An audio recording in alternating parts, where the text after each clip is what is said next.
Hey, this is Andrea Steele, your math professor. Just wanted to give some quick help on the homework assignment. So homework assignment number 3, question number 7, you end up with a very large data set. So I wanted to show you something you can do in order to make your life a little easier. Whenever you have a large data set or even some of the smaller ones, you see an icon over on the right. And so when you click it, you can open this in StatCrunch, copy it to a clipboard, or open it in Excel. So if we open it in StatCrunch over here, let's see, blocked my pop-up. Make sure you have the pop-ups. Always allow pop-ups. All right, let's do this again. So you click over here, you open it in StatCrunch, and then you can calculate a number of things. So here's our data all in the list. We can quickly see how many values there are. So there's 50 different numbers in my list over here. If I want to calculate summary statistics, I'm going to go over here to Stat, Summary Stats. I'm going to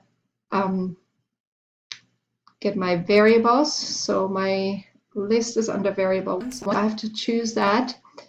And it was asking me to find Q1. So let's see, Q1 is right below here. So I want to make sure Q1 is one of my lists. So let's add Q1 over here on the right.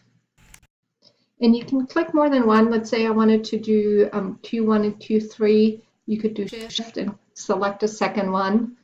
And when you compute it, over here is your summary stats. So Q1 is 0.8 and Q3 is 7.3.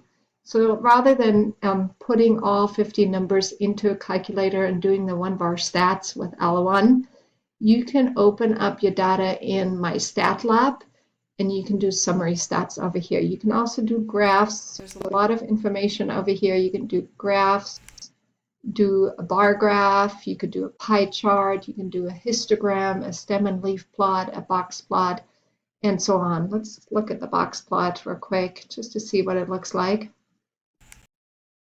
So variable 1 over here, you have a choice to put your mean and your median as markers on your box plot.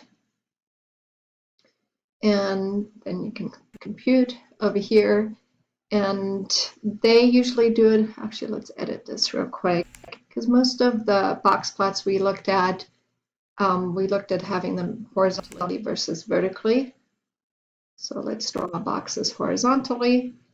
And now it looks just like our box plots we did in class. And that's a modified box plot where it indicates the outlier as a dot. So there's a lot of great information in My Stat Lab, lots of things you can do, different graphs, calculating different summary statistics from mean, median, standard deviation to the 5-number summary. So hopefully this helps you with your homework.